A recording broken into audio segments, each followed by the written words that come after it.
ഈ പലയിടത്തും വിമതശല്യം ഒരു ബുദ്ധിമുട്ടുണ്ടാക്കുന്നുണ്ട് മുന്നണികൾക്ക്. പക്ഷേ മത്സരം ശക്തമാണ് എന്നുള്ള പ്രതീതിയാണ് ഉണ്ടാവുന്നത്. പലയിടത്തും ചില തർക്കങ്ങളൊക്കെ ഉണ്ടായിരുന്നു. പ്രമുഖരെ തന്നെ കളത്തിലിറക്കിയിട്ടുണ്ട് കോർപ്പറേഷൻ പിടിക്കാനായി. അത് UDF-ഉം LDF-ഉം ഒപ്പം തന്നെ NDA-യും ഒക്കെ സജീവമായിട്ട് മത്സര രംഗത്തേക്ക് വരുമ്പോൾ പോര് കടുക്കുമോ? പോര് കടുക്കുമെന്നുള്ളത് തന്നെയാണ്. അതാണ് നമ്മൾ പ്രചാരണത്തിലും കണ്ടിട്ടുള്ളത്. ഇപ്പോൾ നിരവധി വിഷയങ്ങളുണ്ട്. ഇപ്പോൾ ഇത്തവണത്തെ തെരഞ്ഞെടുപ്പിൻ്റെ ഒരു പ്രത്യേകത, ഇനിയിപ്പോൾ നിയമസഭാ തെരഞ്ഞെടുപ്പിന്, തദ്ദേശ തെരഞ്ഞെടുപ്പ് കഴിഞ്ഞ് 4 മാസം കൂടിയേ ഉള്ളൂ. അപ്പോൾ അതിന് മുന്നോടിയായി നടക്കുന്ന തെരഞ്ഞെടുപ്പ് എന്നതുകൊണ്ട് തന്നെ ഇത് എത്രത്തോളം സർക്കാരിൻ്റെ വിലയിരുത്തലാകും എന്നുള്ളതാണ് ഏറ്റവും പ്രധാനം. സാധാരണഗതിയിൽ തദ്ദേശ തെരഞ്ഞെടുപ്പിൽ സർക്കാരുമായി ബന്ധപ്പെട്ട അല്ലെങ്കിൽ ഈ നമ്മൾ പൊതുവെ ചർച്ച ചെയ്യുന്ന വലിയ രാഷ്ട്രീയ വിഷയങ്ങൾ ഘടകമാകാറില്ല, പ്രാദേശികമായ വിഷയങ്ങളൊക്കെയാണ്. പക്ഷേ ഇത്തവണ അത് മാത്രമായിരിക്കുമോ എന്നൊരു സംശയം അവിടെ നിലനിൽക്കുന്നു. ഇനിയിപ്പോൾ ഈ വിമതരുടെ കാര്യത്തിൽ പറയുകയാണെങ്കിൽ കോൺഗ്രസിനെ സംബന്ധിച്ച് കോൺഗ്രസ് ഇപ്പോൾ ഓരോ ജില്ലകൾക്കും ഓരോ നേതാക്കളുടെ ചുമതല കൊടുത്തിരുന്നു. അങ്ങനെ ആ ചുമതല കൊടുത്ത ശേഷവും പലയിടത്തും വിമതരുടെ എണ്ണമൊക്കെ മലപ്പുറത്ത് നിന്ന് കേട്ടത് 9 വിമതർ എന്നാണ്.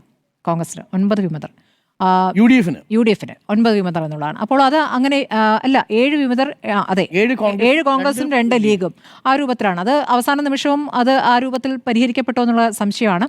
പലയിടത്തും ഈ രൂപത്തിലുണ്ട്, ചിലയിടത്ത് 12 വരെ എത്തിയിട്ടുണ്ട് വിമതർ. അപ്പോൾ അങ്ങനെ പോകുന്നു ആ കണക്ക്. അപ്പോൾ മുരളീധരൻ പറയുന്നുണ്ടായിരുന്നു, ഈ വിമതരായി നിൽക്കുന്നവർക്ക് അവസാന നിമിഷം വരെ ആ പത്രികയിൽ നിന്ന് പിൻവലിക്കാനുള്ള അവസാന നിമിഷം വരെ സമയം കൊടുക്കുകയാണ്. അങ്ങനെ അല്ലെങ്കിൽ പാർട്ടിക്ക് പുറത്താണ് എന്നൊരു മുന്നറിയിപ്പ് അവിടെ കൊടുക്കുന്നുണ്ടായിരുന്നു. പക്ഷേ കോഴിക്കോട്ടേക്ക് എത്തുമ്പോഴേക്കും പ്രവീൺ കുമാറിൻ്റെ ആ മുന്നറിയിപ്പ്, പത്രിക പിൻവലിക്കാത്തവർ പിന്നീട് UDF-നെ പിന്തുണയ്ക്കണം എന്ന രൂപത്തിലേക്ക് പോകുന്നു. അങ്ങനെയൊക്കെ പോവുകയാണ്. കാരണം അത്രത്തോളം പ്രധാനപ്പെട്ട പലയിടത്തും യൂത്ത് കോൺഗ്രസിൻ്റെ പ്രവർത്തകരും യൂത്ത് കോൺഗ്രസിൻ്റെ നേതാക്കളൊക്കെയാണ് അങ്ങനെ വരുന്നത്. CPM-ലും ഉണ്ട്, CPM-ലും വിമതരുണ്ട്. തിരുവനന്തപുരത്ത് പ്രത്യേകിച്ച് തലസ്ഥാനത്ത് വന്നിരിക്കുന്ന വിമതർ എന്നുള്ള പ്രധാനപ്പെട്ട നേതാക്കൾ തന്നെയാണ്. അല്ലെങ്കിൽ ദേശാഭിമാനിയുടെ മുൻ ബ്യൂറോ ചീഫ് അടക്കം അവിടെ വിമതരായി മത്സരിക്കുന്നു എന്നുള്ളതാണ്. അങ്ങനെയുള്ള കുറേ കൗതുക കാഴ്ചകളുണ്ട്. പിന്നെ CPM-ഉം CPI-യും തമ്മിലുള്ള തർക്കം, ലീഗും കോൺഗ്രസും തമ്മിലുള്ള തർക്കം, ലീഗും യൂത്ത് കോൺഗ്രസും തമ്മിലുള്ള യൂത്ത് ലീഗും തമ്മിലുള്ള പ്രശ്നം, കോൺഗ്രസും യൂത്ത് കോൺഗ്രസും തമ്മിലുള്ള പ്രശ്നം, ഈ രൂപത്തിലൊക്കെ തന്നെയും പലയിടത്തും തർക്കങ്ങൾ വലിയ രൂപത്തിൽ തന്നെ മുന്നോട്ട് പോയിട്ടുണ്ട് എന്നുള്ളതാണ്. പക്ഷേ അതിലപ്പുറം നമ്മൾ നോക്കുകയാണെങ്കിൽ 2010 LDF ഭരിക്കുമ്പോൾ തദ്ദേശ തെരഞ്ഞെടുപ്പ് നടന്നപ്പോൾ നേട്ടമുണ്ടാക്കിയത് UDF ആയിരുന്നു. അതിനുശേഷം നടന്ന നിയമസഭാ തെരഞ്ഞെടുപ്പിൽ UDF നേരിയ ഭൂരിപക്ഷത്തിന് അധികാരത്തിലെത്തി. പക്ഷേ പിന്നീട് നടന്ന തെരഞ്ഞെടുപ്പുകളെല്ലാം തന്നെ LDF ആണ് തദ്ദേശ തെരഞ്ഞെടുപ്പിൽ നേട്ടമുണ്ടാക്കിയിട്ടുള്ളത്. അത് നമ്മൾ കണ്ടതാണ്. 2020 മുനിസിപ്പാലിറ്റികളിൽ മാത്രമാണ് UDF-ന് അല്പമെങ്കിലും പിടിച്ചു നിൽക്കാനായത്. അതായത് 43 മുനിസിപ്പാലിറ്റികൾ LDF-ന് കിട്ടിയപ്പോൾ 41 UDF-ന് കിട്ടുന്നു. കോർപ്പറേഷനിൽ ആകെ കണ്ണൂരാണ് കിട്ടിയിട്ടുള്ളത്. കണ്ണൂരിൽ ഇപ്പോഴും ഇത്തവണയും കോൺഗ്രസിന് ആത്മവിശ്വാസമുണ്ട്. പക്ഷേ മറ്റിടത്തെ കാര്യങ്ങൾ എങ്ങനെയാണെന്ന് പറയാൻ പറ്റില്ല. പിന്നെയുള്ളത് ഗ്രാമപഞ്ചായത്തും ബഹുഭൂരിപക്ഷം LDF ആണ് നേടിയിട്ടുള്ളത്. ഇനി നോക്കുകയാണെങ്കിൽ കോർപ്പറേഷൻ്റെ കാര്യത്തിൽ വളരെ ശക്തമായ മത്സരം നടക്കുന്നുണ്ട്. പലയിടത്തും BJP അവരുടെ ഒരു ശക്തി തെളിയിച്ചിട്ട് ഉള്ള ഇടമാണ് എന്നുള്ളതാണ്. പ്രത്യേകിച്ച് പാലക്കാട് പക്ഷേ BJP ഇപ്പോൾ പ്രതിസന്ധിയിലാക്കുന്നത് BJP-ക്ക് അകത്തെ പ്രശ്നങ്ങളാണ്. അത് എത്രത്തോളം അവിടെ ഒരു ഘടകമാകുമെന്നുള്ളത് നോക്കേണ്ടതുണ്ട്. ഇനി അതൊക്കെ പോട്ടെ, ഇപ്പോൾ ഈ പ്രശ്നങ്ങളെന്ന് പറയും ഗ്രാമപഞ്ചായത്തുകൾ ആണ് ഏറ്റവും കൂടുതൽ ജനങ്ങളുടെ നിലപാടെന്ത് എന്ന് വ്യക്തമാക്കുന്നത് ഗ്രാമപഞ്ചായത്തുകളുടെ ഫലമായിരിക്കും. അങ്ങനെ നോക്കുമ്പോൾ ഇപ്പോൾ പറയുന്ന സർക്കാരിനെതിരായ ഒരു സർക്കാർ വിരുദ്ധ വികാരമുണ്ടെങ്കിൽ അത് പ്രതിഫലിക്കുക ഗ്രാമപഞ്ചായത്തുകളായിരിക്കും എന്നുള്ളൊരു കാര്യം കൂടിയുണ്ട്.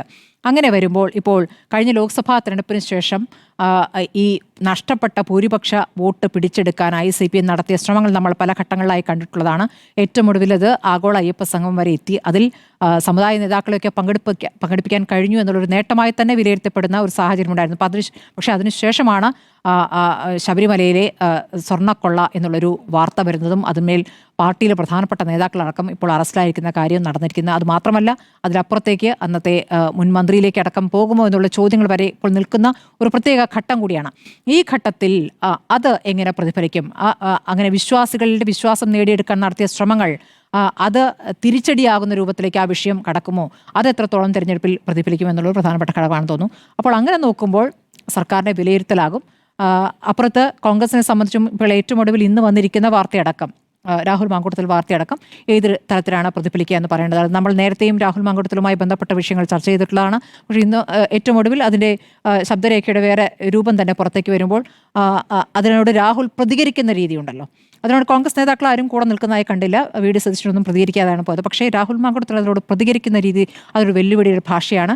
അത് പാർട്ടിക്കെതിരായ വികാരമാകുമോ എന്നുള്ളതും പാർട്ടിയും പരിശോധിക്കേണ്ട കാര്യമാണ്. ഈ തരത്തിൽ രണ്ട് കൂട്ടർക്കും പ്രതികൂലമാകുന്ന നിരവധി ഘടകങ്ങളുണ്ട്. ജനം എന്താണ് തിരഞ്ഞെടുക്കുക എന്നാണ്.